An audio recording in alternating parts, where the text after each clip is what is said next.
I love seeing the new folks. So my goal today, right, is to kind of, no matter what you've heard about how you make money in this industry, right, I'm going to actually show you the math, and I'm going to show you how you actually make money here. And I'm gonna present. I'm gonna have my screen on and everything. I don't know if you can see me. If not, trust me, you're not missing anything. But whatever you do, put your comments in the chat. I will answer any question that you have. If there's anything that I can tell you, is that there is nothing that I won't share with you. Right? I will give you whatever I've got, and I'll give it to you for free, because the only value is in what you actually do with it. Right? I'm not going to charge you for any course. I'm not going to charge you for anything. Because the only thing that has any value is you putting one foot in front of the other and implementing what you learn, and that is the one thing that I can't control. Okay, so this is for you, and this is, my hope is that you will continue to grow and be better for yourself, for your family, and for your clients, and together we can kind of raise the reputation of the credit repair industry as a whole. Okay, so I'm going to try to share my screen here. See what we got. Where's my stuff at? Hold on here. Oh, here we go.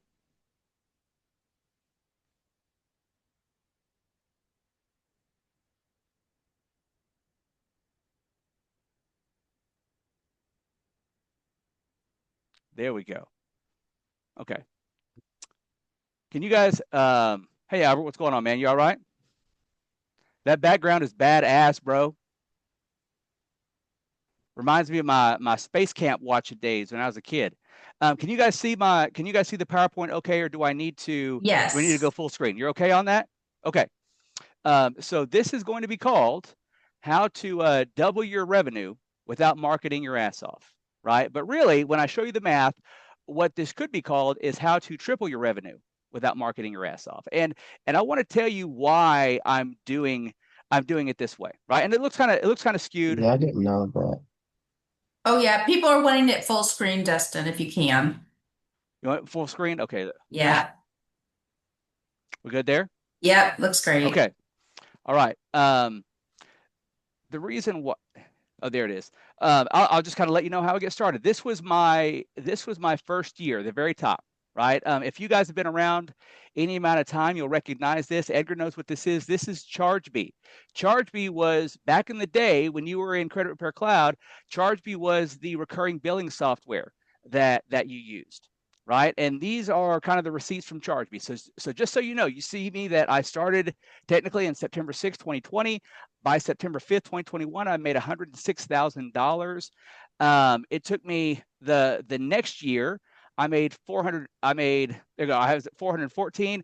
What you'll see is it took me about a year and 8 months to make $1 million. Okay, so there have been folks that have done it a lot faster than me. I love them, right? But this is how I did it, right? And I only show you this to tell you that some of the stuff that I'm talking about, these are mistakes that I've made. And had I realized these things earlier in my business, I don't know that it would have even taken me nearly this long to hit that first $1 million mark. Okay. So far, last time I calculated, and honestly, the last time I calculated it was at CreditCon. Since September, CreditCon was back in April, into April. Since September 6, 2020 to the end of April, I've made $3.4 million in credit repair. Okay. Which again, not bad. I'm certainly not upset about it. My wife's not upset about it. But a lot of folks have made a lot more, and that's totally cool too. So there's no competition. But it is kind of instructive to know that, I made that big jump from my first year to that next, year, and, that next 16 months or whatever it took me to go from $100,000 to that next $900,000 to where I hit my million. And my big jump there was getting on social media and learning how to do social media, short form, TikTok, that kind of thing. If you guys have seen me on that, if not, again, you're not missing much. But what I found about me, and this is just something that I figured out about me, is that I'm kind of vain. And I have a tendency sometimes to not pay attention to the right things, right? Because you can absolutely sort of uh, you can get drawn in to things that are not actually important and not actually making you money. So that first year, let me go back to it. That first year, right, where I made the $106,000, that was take home. Those clients stayed with me damn near the entire year, right? They were with me the whole year. Okay. Um, that next year, it eh, this like right around my year mark, I met Ricardo Soto, and he kind of taught me how to get into short form. He taught me about funnels, which is it's really funny now to think that back when I started my business, I didn't even know the difference between a website and a sales funnel. They are very different, and their purpose is very different, and it would behoove you to know what those are. But I met him, and he was kind of a student of mine, and then I sort of became a student of his. And just by watching him, he taught me a lot about sales funnels and getting and creating short form content. Prior to this, like the whole year prior to this, I had friends telling me, "Oh, you need to get on TikTok. It's going to be great." And in my mind, I'm like, TikTok is just a bunch of kids dancing around in their underwear. Like the hell I'm doing that.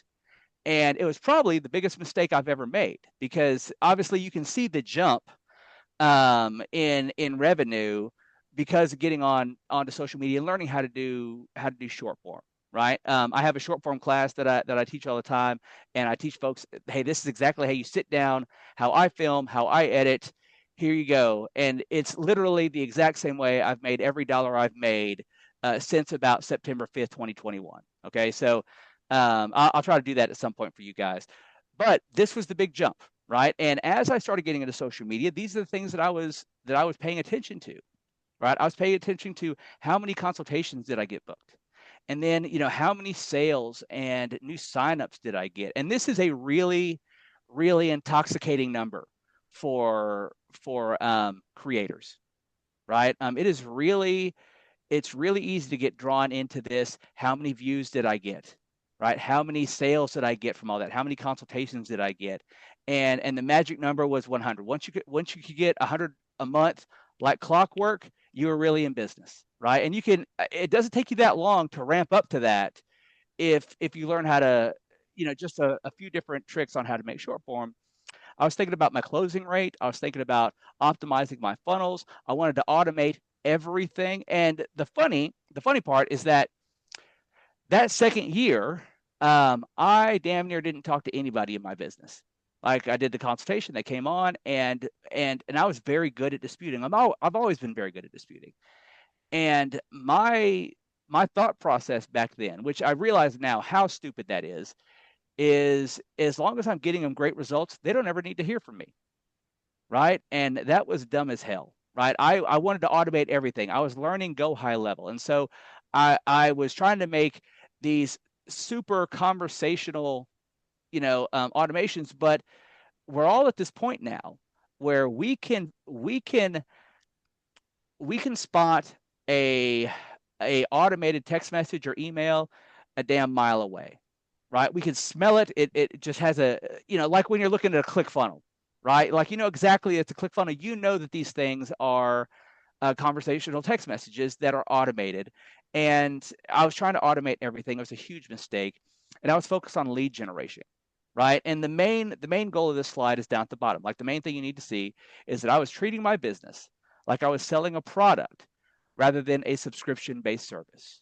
And the reality is that's what we're actually doing here, right? We're selling a service that is month to month, right? You have people buying it from you month to month. Now not everyone has that kind of model, but 95% of CROs that are active today are doing a month to month type type subscription service, right?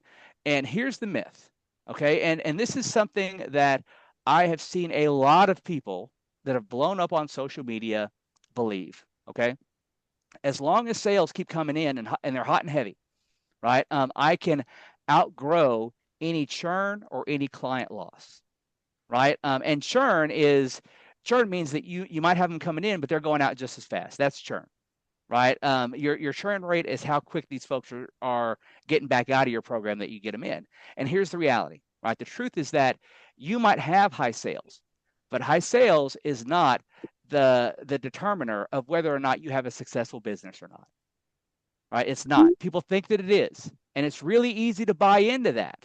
I've got friends that have done $300,000, $400,000 a month for a couple of years, and they're just now figuring out that they've got a lot of inefficiencies in their business. And when you've got 1,000, 2,000 clients, it's a lot harder to figure out than if you've got 40 or 50 clients. So I would absolutely encourage you to learn some of these lessons early.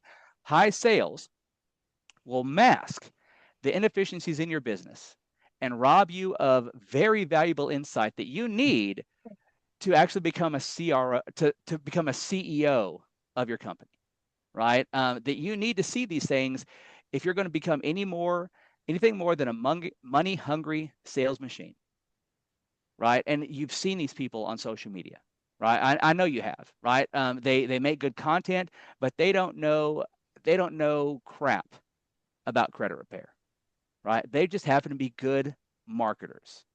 you know they're good marketers, they make good content, but the content is very, very shallow. They don't know what they're talking about. If you know anything about disputing or how credit actually works, you can pick these people out a mile away. But these people, a lot of times, they have really high sales, and so the world will tell you that that is success, but it is hiding what you don't know about your business, right? And what you can't tell about your business. Case in point, for a long time, my first 10, 15 years of being an adult, I was a bartender, and I was a great damn bartender, and I always had money coming in, and always being able to have money come in, and the ability to go and pick up an extra shift if it was getting close to rent or whatever. No matter how much I was spending, I could always go and make rent in like 3 days. It masked all the things that I didn't know about personal finance and personal credit, right? And it's no different for when a business is making good money. Good money for a lot of businesses, right? If they don't use the cushion that you get from making good money, if you don't use that to identify the inefficiencies and the problems in your business, whether it is with your sales team, your customer service team, your disputing team, whatever, right? Then you're robbing yourself of that insight, right? Because you don't want to wait until it goes from, 3,000 clients a month down to 14 clients a month. Like at that time, at that point, like your host, Tommy, like, you might as well, you could become a coach at that point. It's kind of what most folks do. So here's the reality. In a subscription-based business model, retention, retention is a far greater indicator of the overall health and success of your business than new sales, right? And by retention, I mean, I'm not talking about MRR, I'm not talking about MRRR. I'm talking about how long your clients stay in your program, right? You are not selling a high ticket offer. Oh, we got some Mario in the background. You're not selling a high ticket offer, right? You're not selling a high ticket coaching program where you don't have to necessarily worry about the lifetime value. The amount of money you make on every single client is going to be dependent on how long they stay in your program. Okay. Um, and here's what happens when you start to increase retention. Okay. Your clients are going to get better results. Now, why do you think that is? Right? Obviously, the longer you have them in your program, the more you can work with them, right? The more room you have to dispute with them, but also the more room you have to teach them good credit skills, which is going to, they're going to lower their utilization. You're going to increase their credit score. That way, you get to help them apply for more new credit, right? So their credit's getting stronger and stronger. You don't get to do that if they're only sticking around for 2.5 months, right? So your clients actually get better results. And we all know this. We want to tell clients like, hey, you're going to be in our program for 18 months.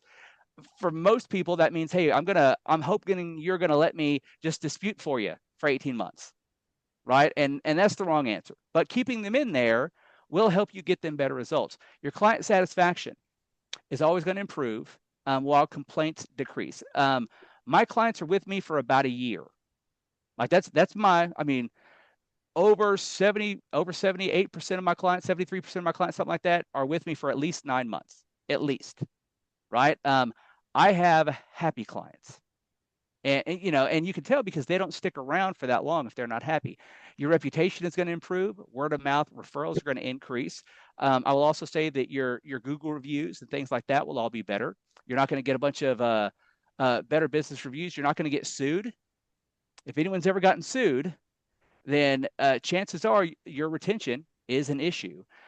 um, your your revenue is going to increase even with consistent or stagnant sales. If you've been following me for any amount of time, what you notice about me on social media is that you might see me on social media for a while, like putting out videos and things like that, but you might only see me for about 3 weeks, and then you won't hear a peep out of me for like 2, maybe 3 months. And it's because I like to keep my client level somewhere between 6 and 700. Okay. And everyone asks why. Like, why don't you continue to scale? Well, I charge 140 bucks a month, and take your pick. 600 or 700 clients a month at 140 is not damn bad, right? It's not bad. I'm making plenty of money. Um, but the reality is I talk to my clients often, and I can't do that at the rate that I like to if I get much closer to 700 or above. So whenever I get lower than 600 or so, you'll see me mash the gas on marketing, and I'll be putting out like 2 videos a day for like 2 weeks, maybe 3 weeks, and then we'll get another 100 clients, and then you won't see me again for like 3 months, right? So, and that's what you'll notice is that I don't have to always have my foot on the gas pedal on sales and marketing, because my clients stay so long that my revenue is always is always static. It's always consistent. Where most people have the huge, and if you're a CRO and you're brand new, get ready for it. November, December, folks are going to be jumping off like it's the Titanic, right? Why? Because um, they're about to spend money at the holidays. It also happens around June and July when people know they're about to have to spend money on school shoes and all those kind of things. Anytime there's something coming up where folks know they're going to have to lay out some cash, credit repair is always kind of considered one of those like bills that can be the first to go. So when you work on your retention, you don't have to worry about those things. I don't have the big drop offs come November and December, and I don't have the big drop offs come July and August, like literally everyone else in the industry does. And what I'm going to show you today is why I don't. Um, Revenue becomes predictable rather than fluctuating with marketing efforts, right? So here is the client average, the CRO average retention. I know this because I am in dozens of CROs go high levels. I can track this for them. Okay. The average, and this is damn embarrassing. Okay. I won't lie. The average client is in a credit repair program for 117 days. 117 days. You haven't even gotten your fourth damn payment yet, right? It only 22% make it to the 6 month mark. Only 3% last to 9 months. How many of you know, right? No, no, no. How many of you absolutely know that 9 months is really about the minimum that someone ought to be staying in a credit improvement program to really see any real return, not just from disputes, but from the habits that you have to give them, from having them add new lines of credit. 9 months is like the minimum. I tell my clients, right, and Edgar's on here, he can tell you the same thing. I tell my clients, listen, if you don't have at least a year, right, you need to know if I let you into my program, you and I are going to be friends for a year, right? And if you don't have a year to budget for credit improvement, then not only should you not sign up with me, but you shouldn't sign up with anybody, because I don't care what anybody says. Lasting credit improvement, it takes at least 9 months, 9 months to a year, if not a little bit more, right? Lifetime value of a client at 117 days, if you are at 125 sign up and 125 a month, is roughly 500 bucks. You haven't even gotten that fourth payment yet. Okay, so let me show you the math. Let me show you the math. Um, this is the kind of the math breakdown of if you only get 20 new clients a month. What's up?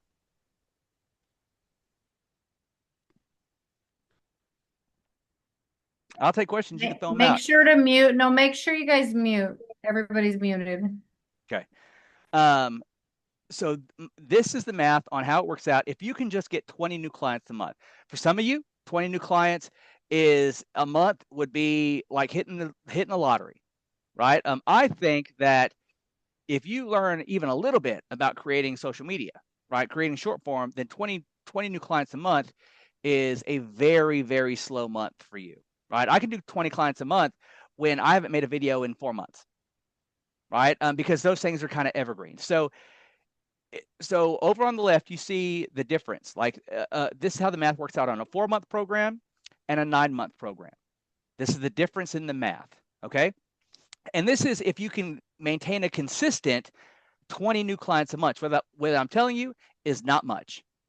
20 new clients a month is, I believe, everyone on this Zoom, everyone in this industry can absolutely do 20 new clients a month with just minimal video short form creation guidance. Right, you can absolutely do that. So that's why I picked this number, because I believe this is the minimum that everyone should be doing. If you're on a 4-month program, right? If you're getting if your clients are staying around for about 4 months, okay, at the 6-month mark, you can make $45,000. That's what it works out to, right? At the 12-month mark, you've made $105,000, and at the 24-month mark, right? Because if they're staying for 4 months, it kind of stacks on each other. At 24 months, you've made $225,000, which that's what is that? $112,500 a year, which is not bad at all. Like that's more than what most people make in America. That's not bad. But if you maintain that same 20 clients a month, okay, same 20 clients a month, and all you do is increase your retention from 4 to 9 months. That's this bottom line. Your first 6 months is $52,000. You're at the year, you're at $187,000, and at 24 months, you're at $487,000. Right? So you've way more than doubled your income, and you haven't changed anything about your sales. All you've done is you've increased your client retention and kept them around longer. Okay. What about this? As a creator, this is a really good number to hit, right? If you're a creator, like you can do 100 new clients a month, no problem. If you can do 100 new clients a month, and you are a 4-month program, meaning that your clients only stick around for 4 months. Your first 6 months, you'll make $225, which is pretty good. Okay. At the year mark, you will have made $525,000. And at 24 months, that didn't, I need to format that. At 24 months, you have made $1.125 million at 24 months if you can maintain 100 new clients a month and they're sticking around for 4 months. Look at the bottom line. This is a huge difference. You're still doing 100 new clients a month, but instead of 4 months, they're sticking around for 9 months. Okay. At 6 months, you're doing $262,000. At 12 months, you're doing $937,000. So you've basically doubled your revenue at the 12-month mark. And all you've done is changed how long your clients are sticking around. At 24 months, you have $2.4 million, which is a huge difference. That's a huge difference, right? I don't know where any of you guys live, but the difference between those two 24-month revenue in Dallas is a big ass house, like a big ass house, right? That's the difference between those two revenues. Okay. So here's the big question. All right. This is what we got to figure out. Why do clients leave? Why do they leave? Why do they leave your program? Here's what you think. And I know this because I've interviewed plenty of CROs. Here's what you think. You think the cost is too high. It's not. You think that they leave because they're getting poor results. No. It's not lack of communication. It's not even poor service. All right. The truth is that 68% of customers leave a business not because of cost or results or communication or anything else. They leave because of perceived indifference. Right? When your clients start to feel like you are just they're just a number on a spreadsheet to you, right? If they start to feel like they're not actually a client, that they're just a sale, that's perceived indifference. So what does it look like? Here's what it normally looks like for most people. Okay, this is how normal CROs communicate that they are indifferent to their clients. right? And really, these are the actions that CROs make because they are trying to be more efficient about their business, right? But your clients interpret this as indifference, over reliance on automated communication. And that's not to say that you shouldn't have automations. You absolutely should. What I'm saying is that you need to know the difference between what kind of communication is okay to be automated and what kind of communication really deserves a personal touch, a real text message, a real call, a real email, maybe a real video sent to somebody, right? You have to know the difference between that, because if not, you'll do what I did in that second year and you will try to automate everything. And like me, you'll realize that instead of your client sticking around forever, they're hopping ship, you know, in just a few rounds, right?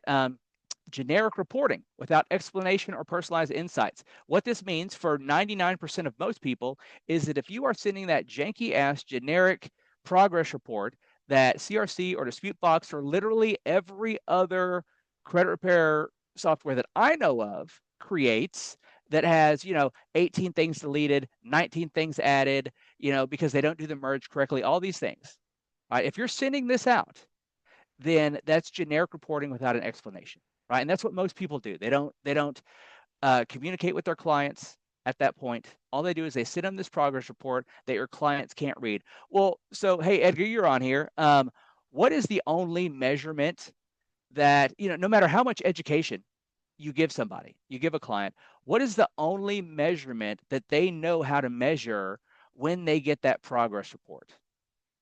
Anybody? The Credit score. score. Damn The right. score. Damn right. How many of you know that there is so much that goes into that score, and 85% of it isn't anything that you can control, right? It's not. Like, you can't control that kind of stuff. So here's what you're doing when you're sitting out this generic progress report, and you aren't making sure that you touch base with your client to explain what's going on.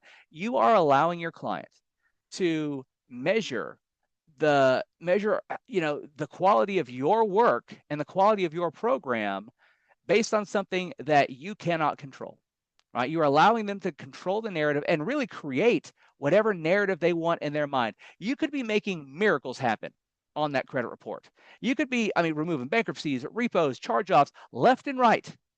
But and I know that a lot of times, depending on how their credit balance is, if they don't have a lot of positive information, then it doesn't matter how many negative items you're removing. It's not doing anything to strengthen their score. Why? Because in order to strengthen a score, listen, nothing has ever gotten stronger just by removing something from it. You have to add to it. You have to reinforce it. That's how you strengthen something up. So just removing negative items isn't necessarily, and which is, they think that's what your job is, but really what they're doing is they're holding you responsible for the score. So if you're sending out this generic progress report and it doesn't have a calendar link or a call link or something like that with it, then you're just allowing them to create the narrative, and they're getting they're getting to decide based on their minimal and I'm talking minimal, okay, their minimal understanding of how credit is scored and their non-understanding of that crazy ass progress report. You're allowing that to be what educates them on the changes that have gone on, right? And if you're doing that, I'm telling you now, you're wrong, right? You are robbing yourself and you're robbing your client, because if you're doing that for your clients are going to bounce, right? They just are, right? And if that's the case, then you're robbing yourself of the opportunity to continue to help them, which is your job. A lot of CROs don't. This third one down here, they don't celebrate wins.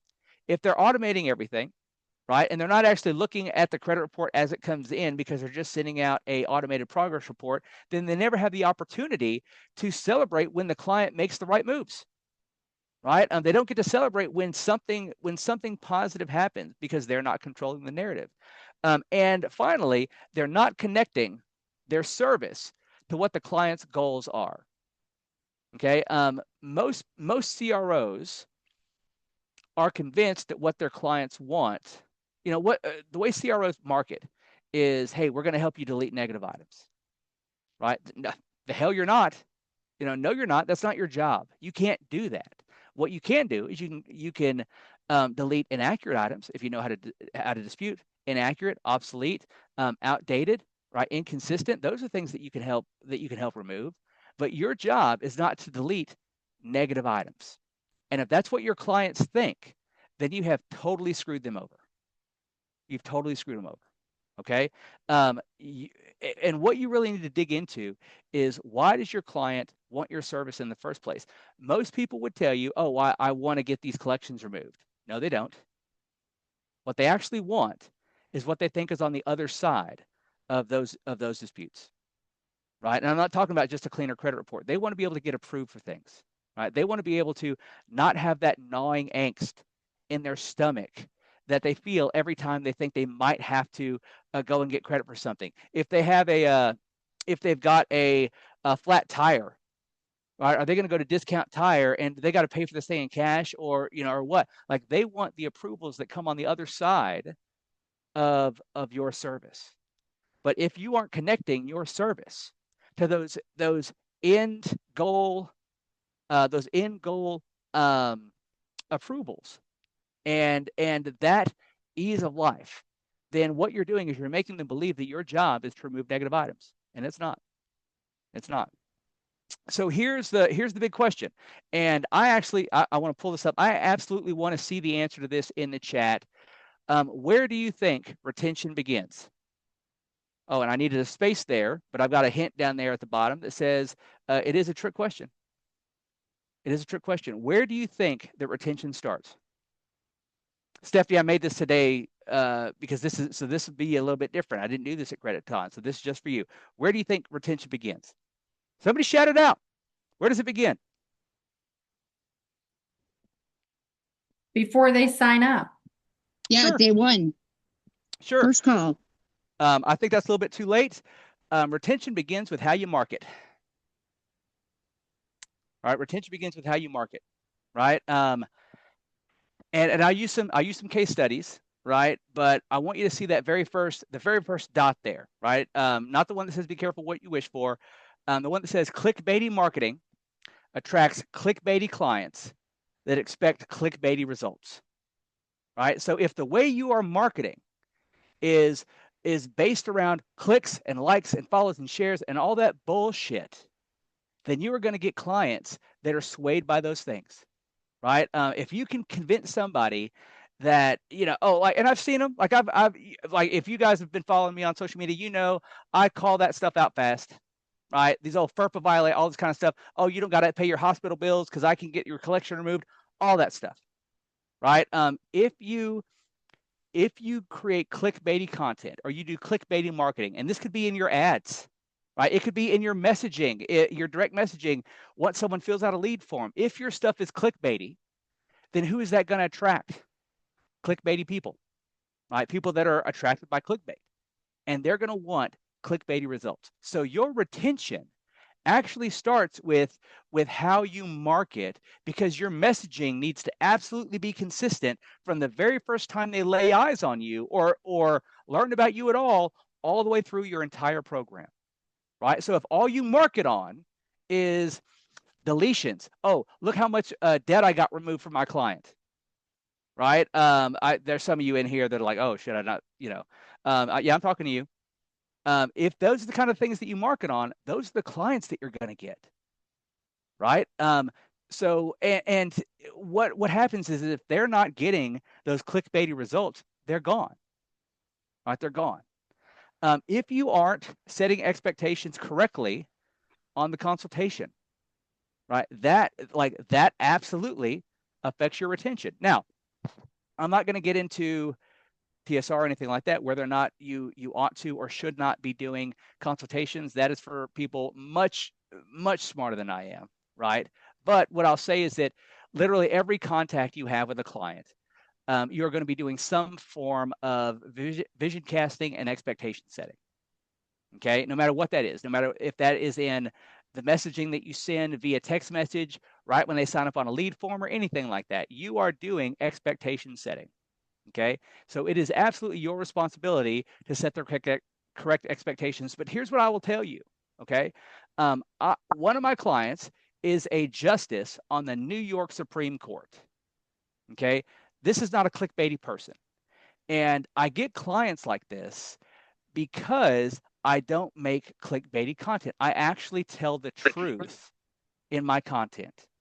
And when you tell the truth in your content, you attract people that are going to be willing to do what it takes to get to reach their goals, right? They're not expecting clickbaity content. They know it's going to be a process. They know that you've got practically zero chance of removing all their negative items, right? And so they're not expecting that.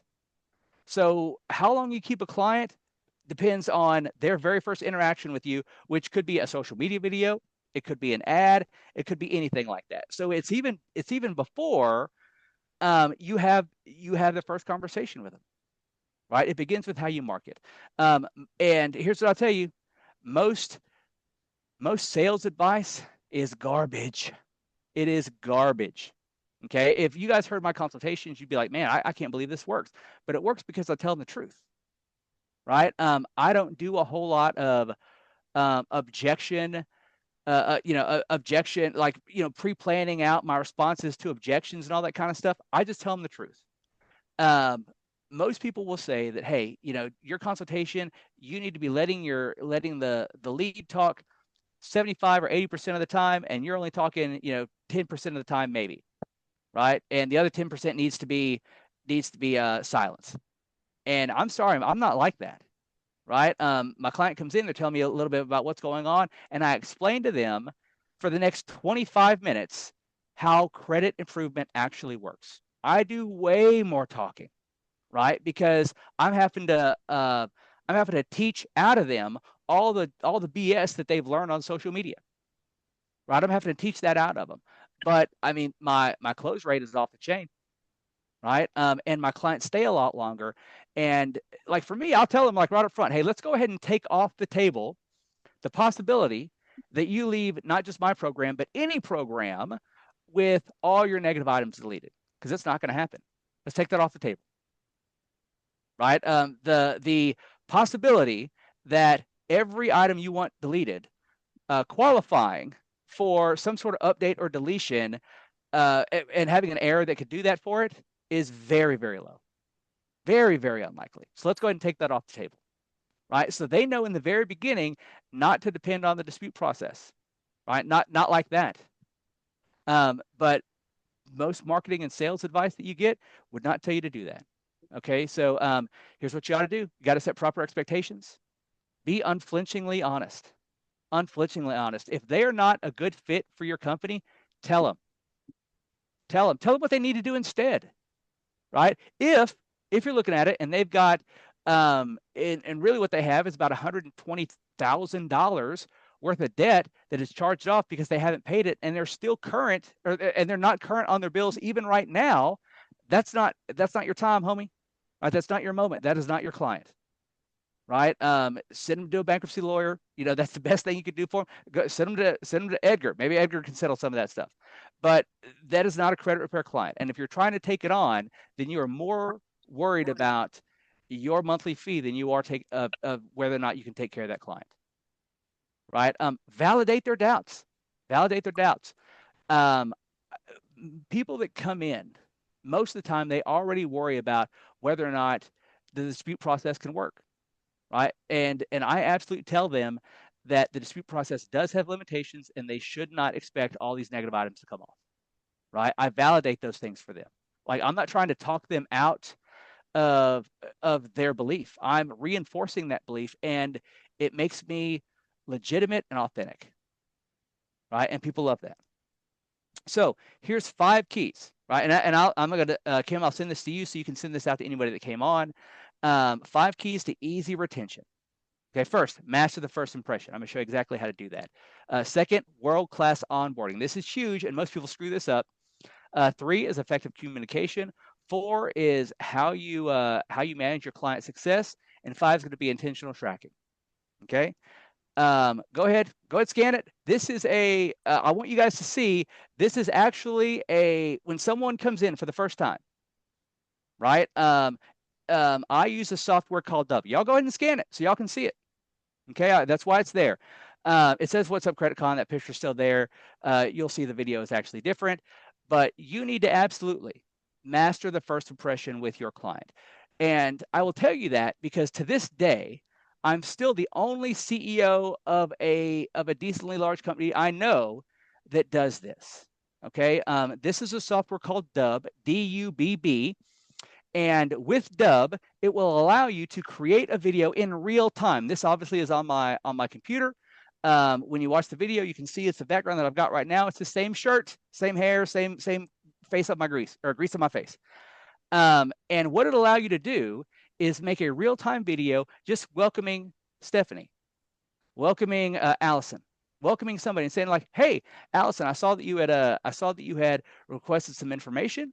Wanted to just reach out to you personally and say hi. This is, by the way, kind of a parentheses here. This is especially impactful if you are a creator on social media and they came to your company because they saw you online." Right? If you're running ads and you're not the face of the company, maybe not so much. But if you are someone they saw online, this is huge, right? Because they wanted to talk to you anyway, right? They're this is gonna be one of those things. If you do this, then it absolutely lets them know. It just says hi. I wanted to say hi personally. If you want to book a consultation, the calendar's down below, and see down there below the picture where it says Dustin the Credit Geek period Dub.com v Stephanie Black.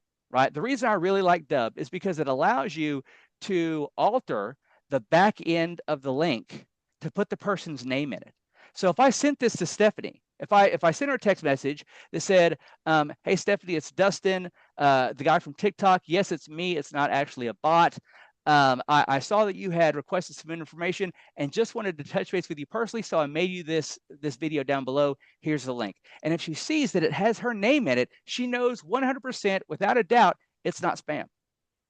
It's not fake. It's not pre-recorded. The whole video takes you about 45 seconds, and you can send that to them, and it will make a huge first impression. Okay. It will. What you'll also see. Hold on just a second, Melina. I see you.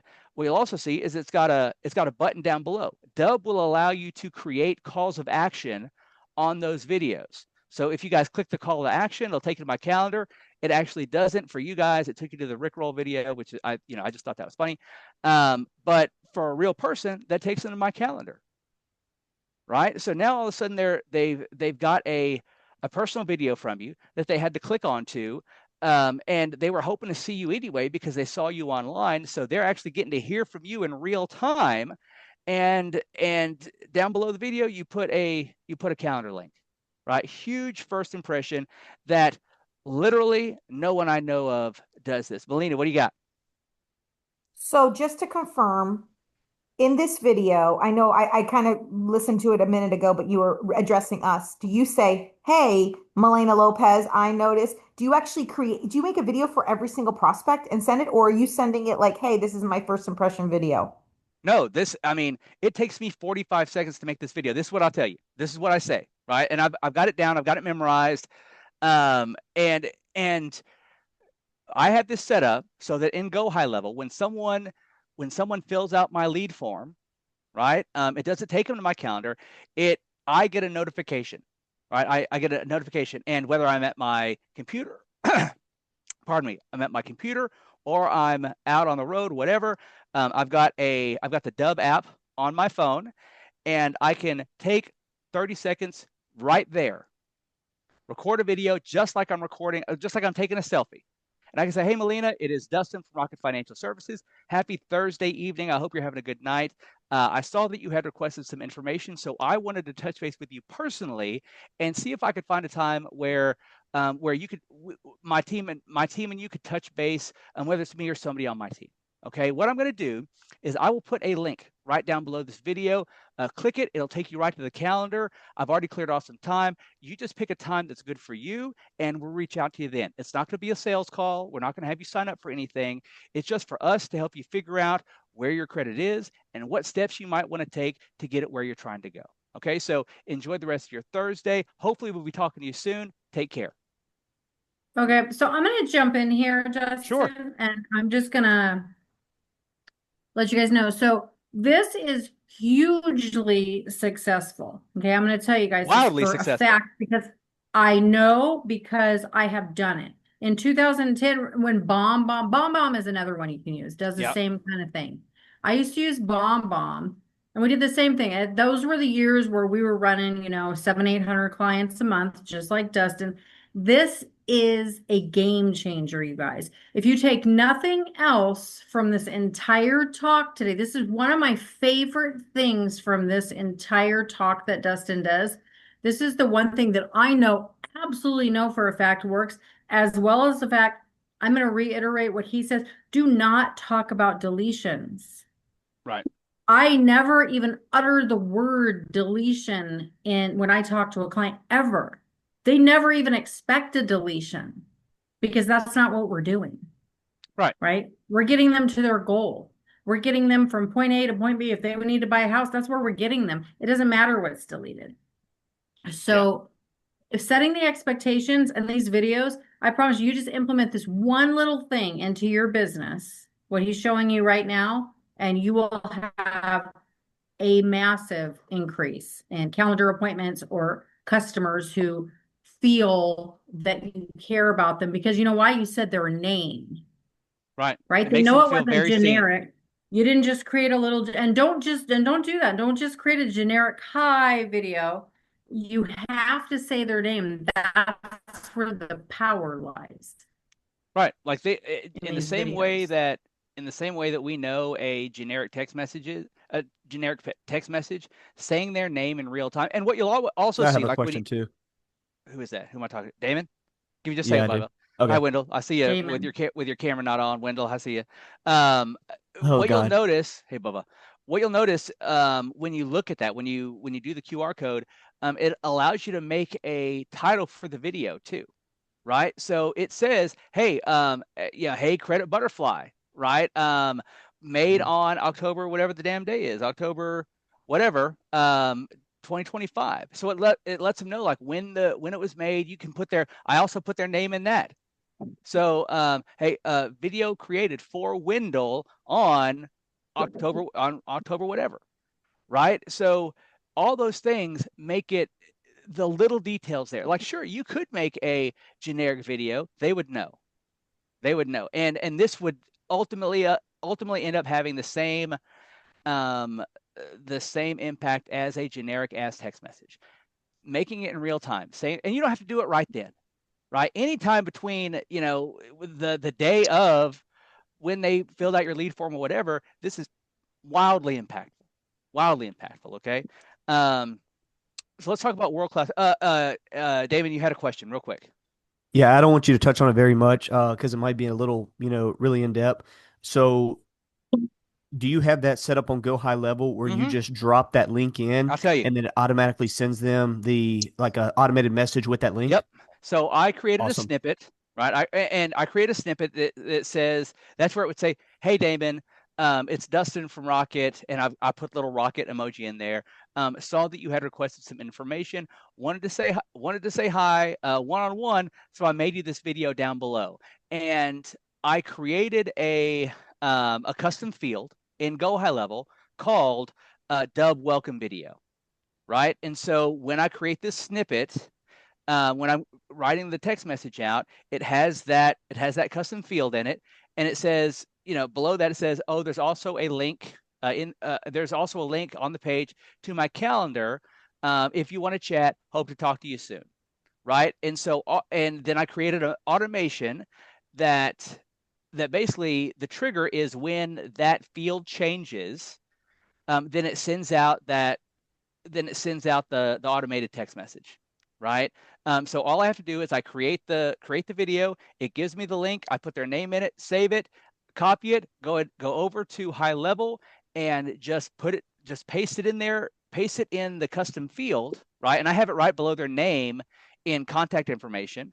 Then I just hit save, right? And as soon as I do that, text message goes out, right? So I'm not having to type out the text message. I already typed it out, right? That part is automated. It's the video part that's impactful, right? So that's the easiest way to do that is create your custom field. For the welcome video, create an automation that says when this field changes, you're going to send out this text message. Type out your text message, put the custom field brackets for the welcome video link in it, and that's it, right? So as soon as you drop it in there, you hit save, that text message starts. Okay. And I can actually show you this. Like, we can hop on a Zoom. I can actually show you what this looks like. World-class onboarding. Okay. Here is a general rule. When you're dealing with any kind of client, understand that credit repair is what? It is a emotional decision. It is. It's emotional, right? They just saw something about they saw one of your videos, or something happened in their life, and it makes them want credit repair now, because what we know is that people with bad credit can deal with bad credit for a long, long time unless it is actively hurting them right now. So if someone is reaching out to you, or someone is trying to sign up, or whatever, you really have to strike while the iron's hot, because tomorrow, if it's not hurting them as bad and it's not quite as hot to the touch, they will forget that they wanted credit repair, right? So I've seen people have multi-step onboarding, and the general rule is that the more steps it has, and the longer time between the steps, then the less likely that the client is to actually complete it. For example, say you have Go High Level, and you have your onboarding form inside Go High Level, but you also use Dispute Box, which I do think is a great software. Um, and the and you the client is waiting on you to turn on their portal so they could go in, put in their payment information, and sign their agreement inside Dispute Box. Well, what has to happen is that client now, and their success in getting through onboarding, is depending on you taking the time to actually go into Dispute Box, turn on their portal, give them the portal information and all that kind of stuff. And then it is them finding the email that says, oh, this is their portal logins and all that kind of stuff. Right. So now you are leaving it up to chance that all these things happen quickly. And most CROs don't have that kind of time. Like, CROs are great, are really great at multitasking, but they can't do a ton of things. So having one-step information collection is a huge deal. You also need to have immediate validation, right? So I have a VA. Her name's Rebecca. She's in the Philippines. She is my longest tenured employee. She's been with me over 4 years, and she's done practically everything at different points in my business. And I wouldn't get rid of her if I tried. I overpay her for what she does now, right? Because now all she does is my onboarding. But here's what this means.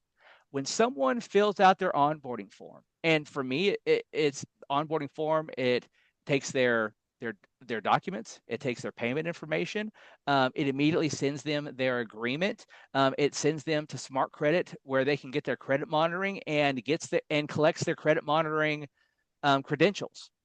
Right? So it does all that in one step. So there's not this multi-step process. Well, you still have to check all that stuff. You got to check to make sure that the documents are good. The ID documents, is it fuzzy? Is it clear? Can I see it? Is it valid? Is it from Venezuela? Whatever. So for me, Rebecca gets a ping in Go High Level, and she also gets I've got an automation set up so it pings her in WhatsApp too, the moment someone fills out their onboarding form. So she immediately stops what she's doing and goes to check this person's information. Does their information match what's on their ID? Is their Smart Credit information good? Did they sign their agreement? We'll run a dollar authorization and then delete it to make sure that the credit card information works. Right? So I know within minutes whether or not the information that someone gave on their onboarding form is good or not, right? And because of that, if something's not good, if we need a new ID or whatever, we can request it right there, right? So the client doesn't even necessarily know that any real time has lapsed, maybe a minute or two, where if you're doing it the other way, right, you don't know that those documents are no good, or that you don't have their Smart Credit, or that their credit card information isn't any good. I mean, how long does it take you to do onboarding? It could be a day, 2 days for some people that I know of, right? And at that point, I've got a friend, big CRO friend, right? Who had this really drawn out multi-step onboarding process. He was losing like 4 out of 10 people that started the onboarding process. 4 out of 10 wouldn't complete it because it was taking too long. Right? That is a huge drop off, and he was getting about 10 signups a day. Right? 4 out of 10 were not actually completing the sign up process. There's a personalized welcome. Let's talk about physical gift. So we saw this, right? One form that collects the personal information, identifying documents, billing information, and auto-generate and sends them their client agreement for review and signature, right? Wildly important. And you can set all of this up in Go High Level. You can do your agreement. All of that kind of stuff is in there. And they don't necessarily even need to get into whatever your credit repair CRM is if you can do all this in High Level. Okay, this is super easy to set up. If you guys want me to, ask Stephanie, and I can actually I can make a video showing you, right, hey, this is how I have my automation set up. This is how I have my form. This is how it creates the agreement. You could really set all this up in less than a half hour, and it would be a game changer for your onboarding. Okay, all of the information when someone comes in goes onto a Google Sheet, and it has a list. It looks just like this. Right, so this is actually in 2 columns. This is really in 1 column on my Google Sheet. It's got the name, that the date when they came in, what their name is, their email, their mobile, what kind of plan they're on, and it has these check boxes. Is the ID good? Is the proof of address good? Do we have their social? Did they sign their contract? Is their smart credit good? Is the smart credit password good? Did their billing go through? Right, all these things, so we can keep track of if there's anything that we don't have, right? We can keep track of it, and I can see all of it at one point, right? So I can follow up with it. My team can follow up with it, so we don't lose these things. Okay. Also super easy to set up with Zapier. This is another place where you can use Dub right here. I did this when I was cold. It was cold outside, and I was about 30 pounds ago, so don't judge me. But you can use Dub right here instead of necessarily doing it when they first sign your lead form. You can say, if you weren't the one that did their consultation or whatever, you can have a personal hello with somebody in Dub right after they do their onboarding form, right? Which is also just as impactful, right? Hearing from the CEO of a company at really any point before they're actually a paying client is a big deal for people, especially if they are coming from your social media and things like that. Okay. Here's a pro move down at the bottom for those of you that are big enough to have staff. Get a account with Dub and make your staff member a staff team on there. They can make their own video and say, hey, I'm going to be your account manager. I'm going to be the one that's in charge of making sure that your credit improvement program is a success. Right. Obviously, Stephanie's the CEO, but I'll be handling all your day-to-day stuff. If you need anything at all, I am more than happy to help you. This is damn huge. Right? It's huge. I mean, I can name on one hand the number of CROs that I know that do this. Every one of them is successful. Every one of them is successful. Okay. And I'm going to actually give you all this. I'm going to send this to Stephanie so she can have it. But you'll see up there, onboarding form collects all the information. All the information. Okay. My onboarding form can go high level, right? From there, it goes into my onboarding tracking sheet. It generates my software. It goes to commission tracking. The team is notified, the onboarding team, right? All this stuff is automated. It happens in a blink of an eye, right? Once you get it set up once, you never even have to think about it. And it will keep clients around a lot longer. Down here, an optional thank you card automation. You could automate this, right? You could automate it, right? You could also go to Canva and create 100 different, or like 100, order 100 thank you cards or welcome cards that say Rocket Financial or Newly Financial or whatever, and you can actually sign it and send it out to them to say, hey, thank you. All right. We look forward to we look forward to working with you, helping you reach all your credit goals. Blessings and honor, Dustin Ball. Super easy, super easy. Physical gift. This is what I like to do, right? I send them a crumble. Do you guys have crumble where you are? Stephanie, you have crumble? Yeah. Yep. Crumble's going to cost you about $4. and a big ass cookie gets delivered to their house within about 2 hours after them signing up. It's going to cost you $4, Yeah, right? this is the most brilliant one. I love this one because no one else, this just makes you stand out. Things like this just make you stand out. I can remember we used to do the cards, thank you cards, like written Yeah, ones by right, hand. And we would pop in a $5 Starbucks. right. That was before, You know, and back even in the day, before. I'm old. Well, no, like even prior to COVID, like DoorDash and Uber Eats and things like that, it was Yeah. really the COVID area that all really blew up, and everyone was okay with using delivery services. Before that, you really did have a gift card and a physical card. That was the best you could do. Now you could do Crumble, you could do Tips I just Treats. love the crumble thing. I think Yeah, that is just absolutely phenomenal. $4, Yeah, four it's so dollars, crazy. and $4. That $4 will have this person paying you for a year. A year. Like that is I mean, the ROI on that is That's crazy, crazy. crazy. Okay. Um, Tailored kickoff call. Okay. Between you and me, out of all the things that you could do, now there's a lot of stuff. Man, I tell you what, when I downloaded this into Google, it did not format well. Um, this is the single most important for the credit repair side of your business. Okay. Everything else that we've been talking up until now has been more along the lines of customer experience and customer service, right? But this gets into your job as a CRO. Okay. It is probably the most important thing that you can do. And 95% of CROs that I talk to don't do this. Okay. If you're going to be in my program, you 100% have to book a call with us, no matter whether you had a consultation or not. You have to book a call with us within just a few days of getting all signed up and onboarded, right? Because this is going to set the tone for the entire program. This is, if you're good at disputing, you'll know that there are going to be things on this call that you have to get. Say there's a repo, right? You're going to want documents.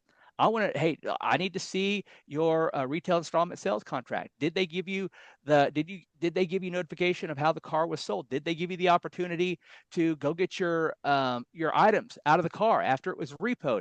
Did they give you your notice of deficiency sale?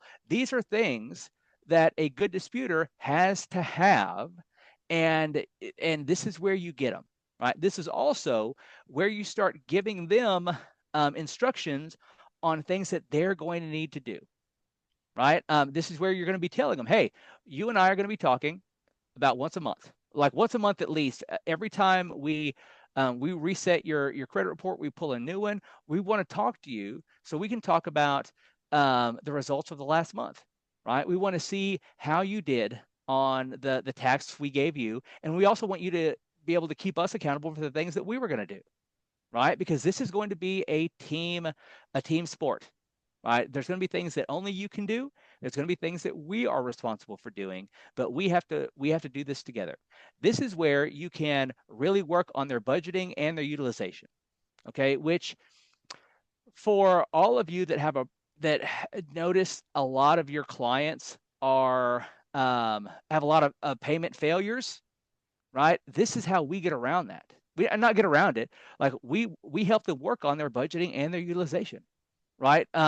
If you're helping them work on their utilization and constantly helping them pay their cards down and stuff like that, right? Not only are you teaching them good credit behavior, and not only are you helping yourself by helping them increase their credit score, but you're always making sure that you're also making sure that there's always room on a card where they can pay you, right? I mean, like that's it. If they're working on their utilization, there's room on those cards, right? If you make sure that you make it a priority with it, and I'm not telling you to do it as a selfish thing, because you ought to be teaching them about utilization and teaching them how to manage the credit that they have and those sort of things. And this can't be something that you just do in an email, right? These people are like children, and you have to set them tasks, and you have to follow up on those tasks. If you don't follow up on those tasks, then you become the parent who always threatens a spanking and will never ever spank your child. Like the kid just doesn't believe it. Like, if I don't pay my bill down, but fuck it, they're not going to do anything, right? Because they know you won't. Like, if they have to know that you're going to say like, hey, we remember last month we kind of created a pay down calculator where you said you were going to we agreed that you would pay this Capital One credit card down to below $125 on there.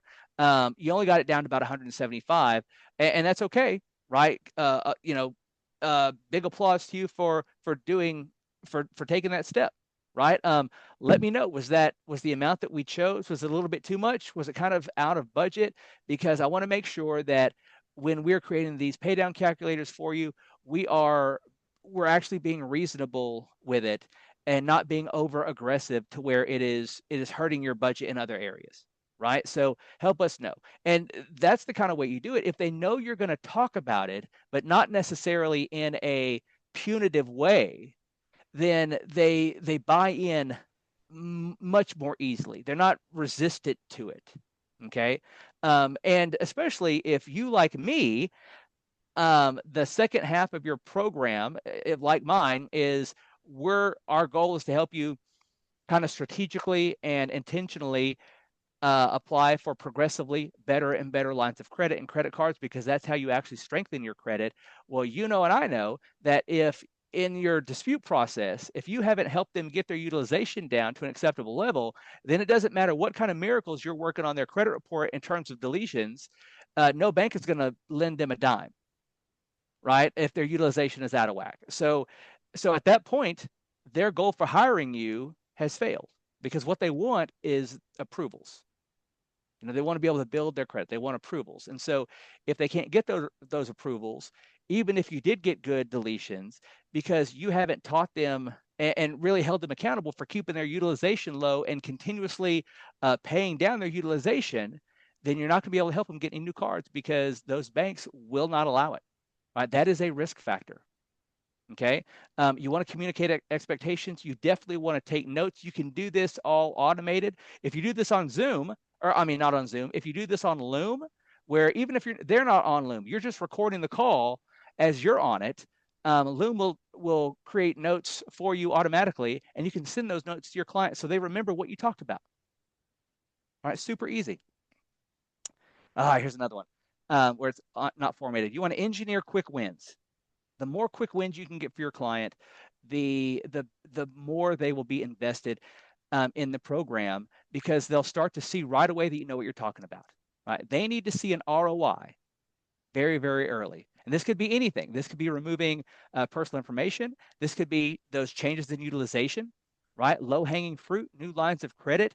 If they've got someone that is able to, I don't want to rent trade lines. I don't do rented trade lines. But if they've got someone that, grandma, mom, dad, spouse, something like that, that they need some positive information, and you can help them engineer those quick wins, I promise you they will stick around a lot longer. Rent reporting, right? Things like that. Things that even if you and I know that most credit scoring models aren't going to include, they're not going to be calculating in rent reporting and stuff like that. The credit monitoring services you do absolutely do.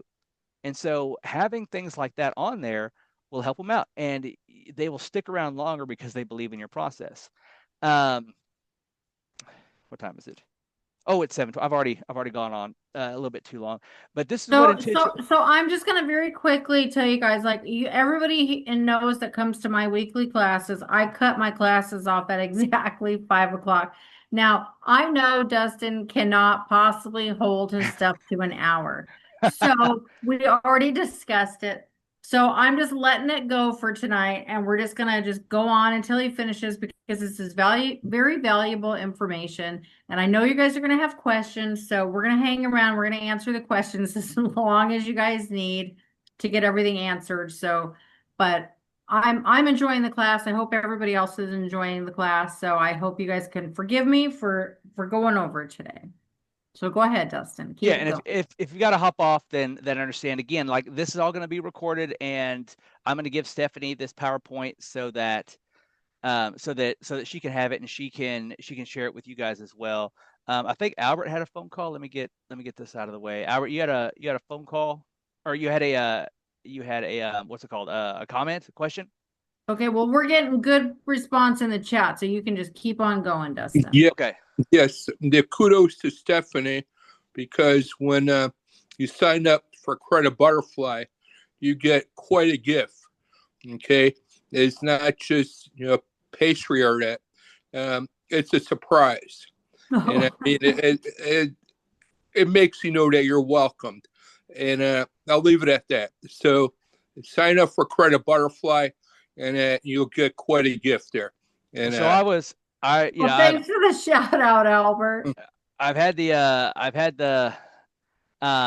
the honor to be at several conferences with Stephanie, and every time she offers me one of those cool the phone holders that are butterflies, and I'm like, oh no, we'll let somebody else get them when they get them, and then by the end of the conference they're all gone, and I'm like, damn it. So next time, Steph, at CreditCon, That's not the gift he's talking about, though. I mean, it's just we that have a I know that way you've got good cooler stuff. thing. So I'll leave it at that. I was thinking that Dove can be used with the affiliate program at My Free Score now. Absolutely. Like Dove can be used in all kinds of different different mediums, different use cases, all kinds of stuff. And this is where I found it to be most effective in my business. I would like, just by seeing some of the names on here, I can almost guarantee that you guys can come up with much more creative and useful ways than I have. Right. And I bet Stephanie would probably appreciate you guys sharing that kind of stuff in their group so that other folks can learn, hey, this is a really cool place where I've found to use this. Right. And you guys can help each other that way. How you send a video. So the contract, if they contact you through email, you can actually embed the link or the video itself into an email if you reply to them, right? If you make it in Dub. You can also like hook your domain up to Dub, or you can hook your email up to Dub, and you can email it straight out through Dub if you wanted to. So there's that. Can we have those instructions written out? Which instructions, Kelly? Let me know, and I'll get them for you. You need a Rebecca. You can't have her. I've had her for 4 years. She's mine. What else we got? You've got, if we have questions, if you guys raise your hand, we can just go in order to and just talk. I love it when people participate in the call as well. Right. Yeah, I'd much rather do like through a Zoom or a Google Meet than I've done like Facebook Live and stuff, and I can't even see people, and that's the worst. I know, I hate that. Wendell. So I have my clients get Monarch, right? I used to use Mint as a budgeting tool, and Mint shut down, and Monarch is the closest thing that I found. I think it's like $9 a month or something like that. And if through talking to your client, you could tell that they could use something like that.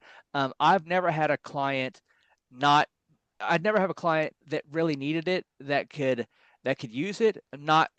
They've all not minded paying the $9 a month for Monarch, right? You don't get any, you don't get paid on it. That's just you giving them something that can literally tell them where every dollar they have is going. And it helps them in my experience, as soon as someone can see where their money's going, then they become much more cognizant of it. Right? It becomes like a real thing where if they don't know where there's money going, and because they got multiple cards and all this kind of stuff, multiple accounts, then money's sort of theoretical. And theoretical money goes out much faster than money that you actually have to think about. Right. So I like Monarch. Does it work better than the money manager and Smart Credit? I don't know. I've never used that. Okay. Right. We're all going to go try it now. Thanks, Wendell. Yeah, I don't know. So I also, Wendell, like I've got like a budget that I've kind of made up on a spreadsheet that I spent a lot of time doing, and I would be happy to send that to you. But Monarch honestly works great, and it's not a clunky ass. It gives them reminders that works great too. Right. Yeah, it's not a clunky ass spreadsheet. So Monarch for $9 a month. Yeah, it is right. Absolutely. Another really cool tool, if you have somebody that has just like out of control credit card debt with like a whole, the people I'm talking about, the ones that have 20 open credit cards, they all have balances. It's just kind of wild. They can't seem to pay them down. One that's completely free is undebt.it. Yeah. So good. Totally free. They can put in all their interest rates, all their cards. It'll tell them they can do the avalanche, they can do the snowball, they can see exactly what it's going to cost them in interest. It does a whole bunch of really cool things and it's literally free. I use it all the time and my clients really love it. I'll put it in the chat too. There you go. So I looked at that one when I started using Monarch. And honestly, to be fair, the reason I chose Monarch was because I was so familiar with Mint. I'd used Mint for like 10 years or so. And when I was reading the reviews, everyone said this is the closest thing to Mint there is. But I did hear good things about, what is it, like Undebt? Yeah, undebt.it. It's just a Right. free tool. It's totally free. So I did read good reviews about that too. Right. Yeah. That's just why I picked that one, because I was sad that Mint was going away, and someone said, "Hey, this is the next Mint," and I was like, "Well, let me go ahead and try I that too." loved Mint. Oh, I thought Mint was the best Yeah. thing running. Yeah. What I do know is that the one of the tools and please understand, like, this is not like we're all like, I am a Smart Credit affiliate. I know we've got IDIQ in here. I know we've got My Free Score Now in here. I'm not trying to sell anybody anything. One of the tools that I do teach my client about is the score boost inside Smart Credit, which lets them know in real time when their cards are actually reporting, right? Which is different than obviously the due date when most people are paying. So it keeps them aware of when their cards are reporting, and it sends them a text and an email reminder a couple days before that date, so they can pay down that account and always have the lowest utilization, right? So that is a tool as I'm teaching people to control that utilization and think about it. We always go in and activate that in Smart Credit because it is a great feature, right? Not only can they see it on their app, they get the email and they get a text message 4 days, I think, prior to when the credit card actually reports its balance and reminds them to go pay another payment. I know Identity IQ doesn't have that. My Free Score Now, because it's just a Smart Credit white label, may have something similar.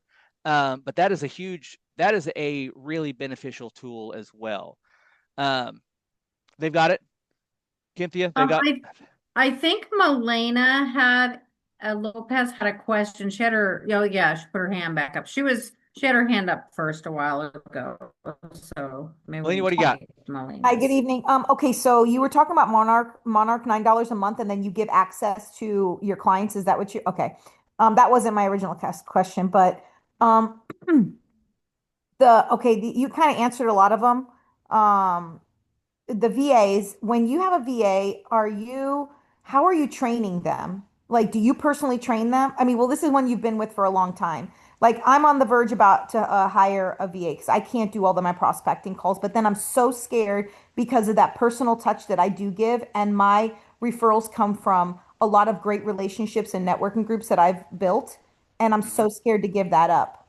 So don't, right? What I would say is that what the easiest thing to hire a VA for, especially in the beginning, as you are learning how to train somebody, create SOPs, and you're really documenting your process, because what you're doing, right, in this process, what you're doing is you are creating the system for how you will scale later. So it is important, right? This is not something you just want to kind of fluff off and they'll figure it out. You don't have to give away the things like client update calls and stuff like that, right? You look at where you're spending your time and you look at those things and say, okay, is there any of this that I can give away that I'm comfortable doing it, right? So for me, like onboarding, I used to back before I started using Postalocity for my mail, I would hire staff members that printed and stamped and address letters and stuff like that. All that kind of stuff takes time. So it is, you could potentially find something for a VA to do that doesn't necessarily take away from the things that are so important to you, right? Like those personal touches and things like that. But I think that if you are utilizing Dub properly, right, or really any tool like that, that you could still have a staff member doing consultations, whatever, and you could still touch base with people, okay, and still not necessarily lose that because you're taking the time out to make a video or what have you. So you can do it kind of intentionally, and I tell you, like, I'm a control person. I really am. And I've got an issue with it. And it was hard for me to give up a lot of things, but it's the only way to grow. And, once you train a couple folks, then you're like, oh man, they got it, so don't be scared of that, because that is probably the one thing that will help you grow the most. Does that help? Yeah, thank you. That's really helpful. Yes. I Sure. know this is a silly question, but your crumble cookies, like, are you Uber eating it to them? Like, how are No, you? Crumble's its own delivery. They've It got their delivers own. one cookie to someone's house. Hell yeah. That's insane. Okay, thank you. That's it. And it's a big ass cookie too. It's practically a cupcake. Like it's a big old cookie.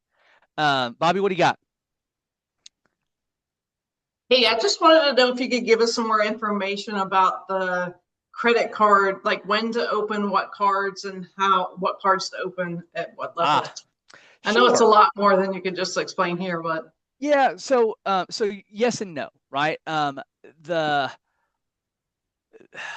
there are two ways really that you can help somebody with their credit, right?